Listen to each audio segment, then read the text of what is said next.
Okay, next up we have Everett Hildenbrandt, who works as a formal modeling verification engineer at Runtime Verification, and he will be talking about KEVM, and KWasm.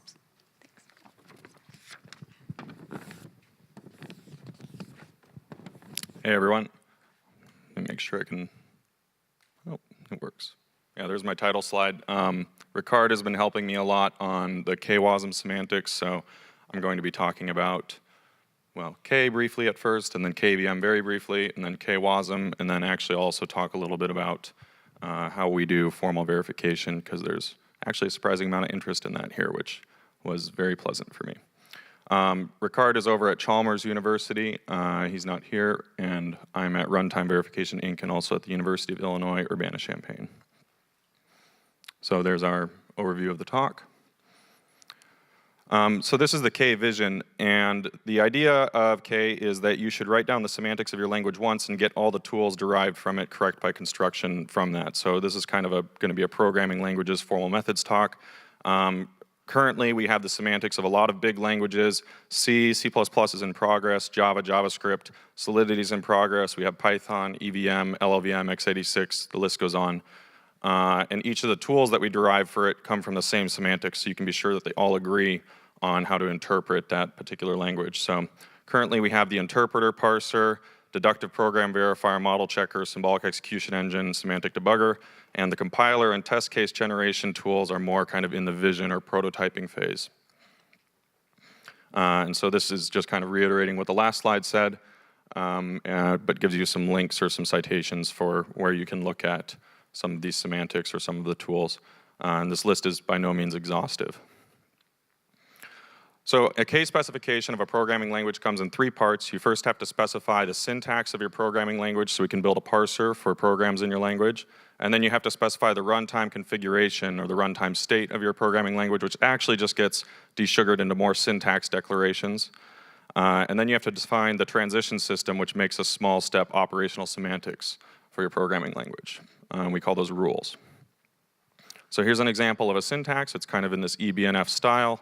And then we derive the parser for you from this. So using this, we can parse a program that looks like this. Just A is set to 3 times 2, and B is set to 2 times A plus 5, return B. But there isn't any semantics of this programming language yet because all we've given you is a parser. So all we can do is parse it and say, yeah, it parsed, it worked out, here's an AST. Next, you have to tell us about the runtime structure of your language. So you want to set up some sort of state that you can access and you can store things in so you can do your execution. So think, for C, this would be like the C runtime or something like that. The K cell in this example for this little dummy programming language for this talk will contain the continuation or the remainder of the program to be executed. The environment cell contains bindings of, this variable stored at this memory location. And then the store cell will contain bindings from this store location. So like this location in RAM goes to some number, like 3 or something like that. So here are some example rules or transitions in the transition system.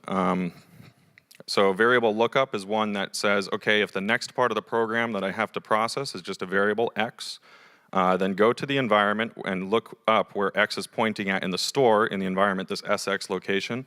Then go to the SX location in the store and grab the value v, and then replace the variable x in the K cell with the value v. So you can see there's a little rewrite arrow that says actually do the update. Variable assignment says if I'm assigning to the variable x some integer I, then once again go through the environment, go to the store, find the current value, throw it away, and replace it with the new value for the variable. So originally I had a big long example execution, but I'm just going to go through one step here because I kind of have a short time.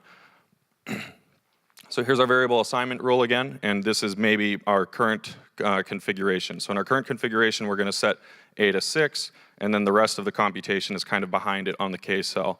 But our current environment has A pointing at location 0, B pointing at location 1, and in location 0 we have the value 0, and in location 1 we have the value 0 as well.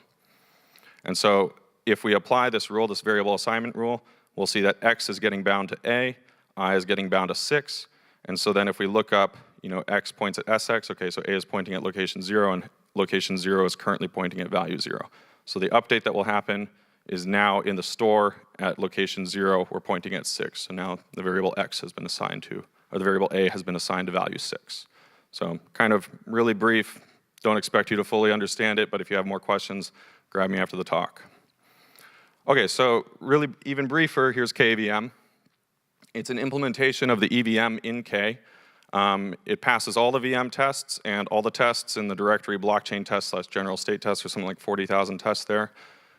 We are almost as performant as the CPP Ethereum implementation, which is pretty impressive if you think about, this is an interpreter derived from a formal specification. And the Jello paper is derived directly from the KVM repository, so it's like our version of the yellow paper. So you can use it as well as the yellow paper as a specification of the EVM. In terms of verification, because that's what everyone's interested in, is the verification. We use KVM commercially at runtime verification to do smart contract verification and audits. It was been used by DAppHub successfully to verify a lot of the maker contracts, so single collateral DAI core contracts, and now they're working on the multi-collateral DAI. And they have done a lot of work. They've made this KLab interface on top of K, which makes it easier to use K. So if you want to do any verification, I would really recommend looking at that. And you can look at some examples of some of our verified smart contracts at this repository here. Okay, on to KWasm, because that is the future. So KWasm, the WebAssembly is, we're thinking of replacing the EVM with WebAssembly because it's a little better designed and kind of has other use cases outside of blockchain. So all these things are really nice about WebAssembly. The spec itself is fairly unambiguous, so it's really nice compared to the EVM spec, which kind of, you have to jump back and forth through different parts of it, and you look at this symbol and you're like, oh, this symbol isn't telling me anything about what it means, so it's kind of hard to read. But the WASM spec is a lot easier to read. Here's an example of a rule in the WASM spec, which is the looping rule. So yeah, I don't expect you to be able to read it, but just trust me, it's nicer than the EVM one. And then here's a translation of that WASM rule into K, basically. And then the thing I want to point out here is, there's some shuffling around of where the different things show up, but basically all the same data is there. So we were able to do pretty much, the WASM spec presents things in this nice kind of operational small step semantic style. So we can pretty much do a one-to-one translation from the WASM spec to the K spec, which is really nice. There is a design difference between the WASM spec and the K spec. In the WASM spec, they mix the instruction stack and the value stack, so it's all just one stack that you're operating on. And in the K spec, we separate it out. So we have a stack, which is our value stack, and then we have the K cell, which is our instruction stack or continuation. If you're curious about why that is, it does make the semantics nicer, but I can show you specifically why it makes it nicer after the talk. Another thing is that we gave KWasm semantics incrementally, so we can actually execute fragments of programs.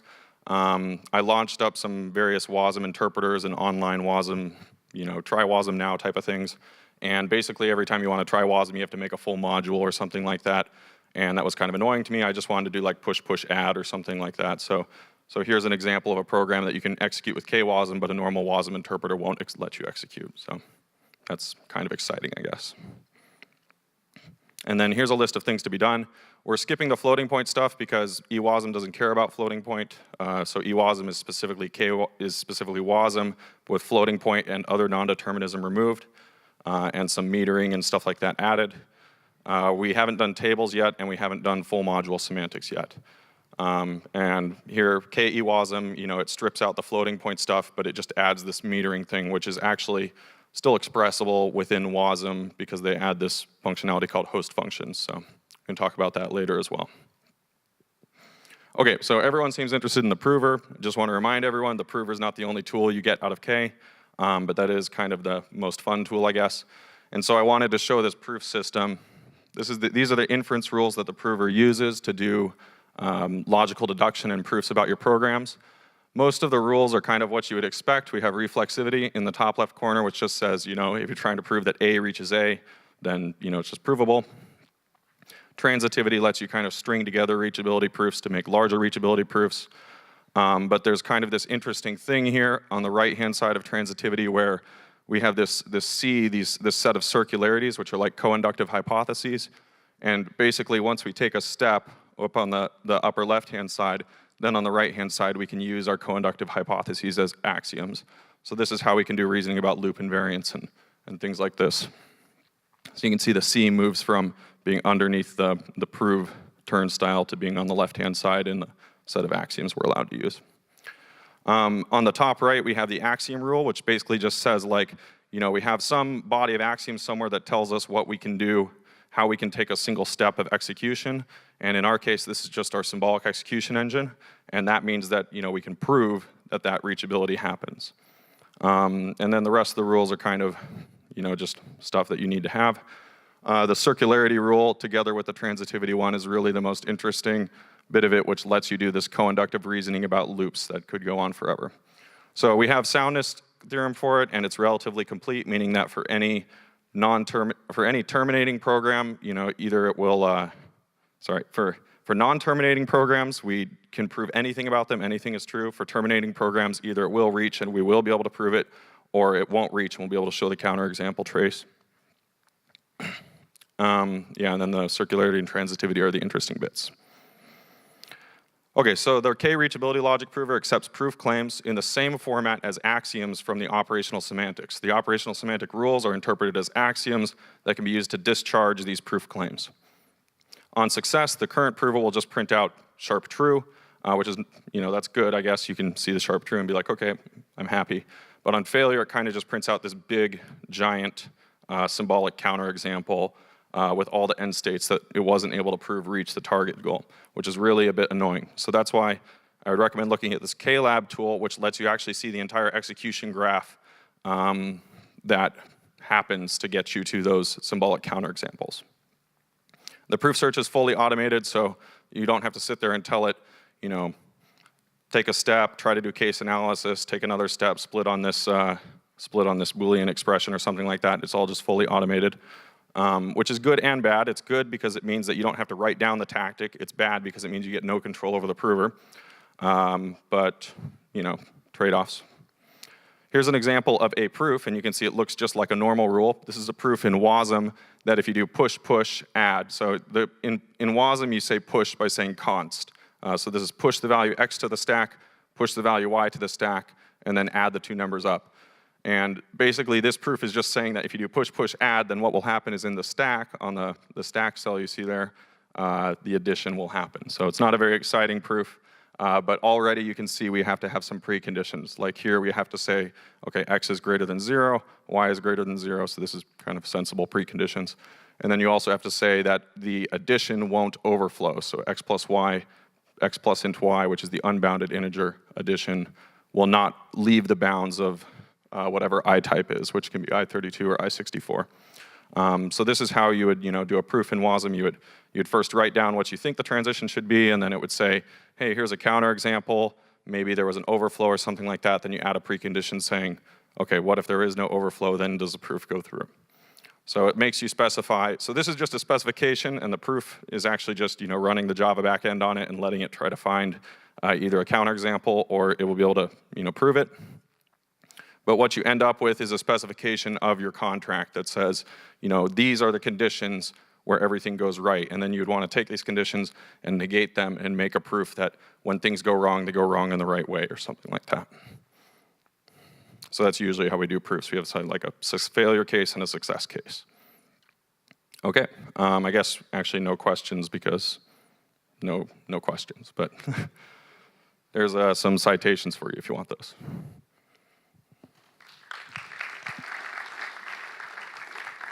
Good question if you want, if there would be any questions. Okay, so how about I have a question? So I'd like to ask about cost and sort of who your target market is. So who would be a good sort of customer for your services? Yeah. So formal verification is expensive because it takes a lot of person hours to be able to do it. So really the good, we have some lighter weight tools which we can apply to your contracts. We can do kind of traditional security audits too, which are a lot less expensive. So we'll write tests for you, find corner cases and bugs, anti-patterns, whatever. But in terms of actual full formal verification, really good targets would be contracts that are deploying contracts for their customers and you want to make sure that the contracts you're deploying for your customers aren't going to mess up, and then you have a bunch of angry customers because there's a bug in every single one of them or something. Or maybe a distributed exchange, you're sending money out to other contracts, and you want to make sure that nothing malicious, like they'll burn a bunch of gas or something like that, will happen. So basically, any contracts that are dealing with a lot of money, really what it boils down to is look at how many dollars you will lose if that line of code messes up, and then decide, should I spend that many dollars making sure that that line of code won't mess up? That's basically what it boils down to. Great, thank you.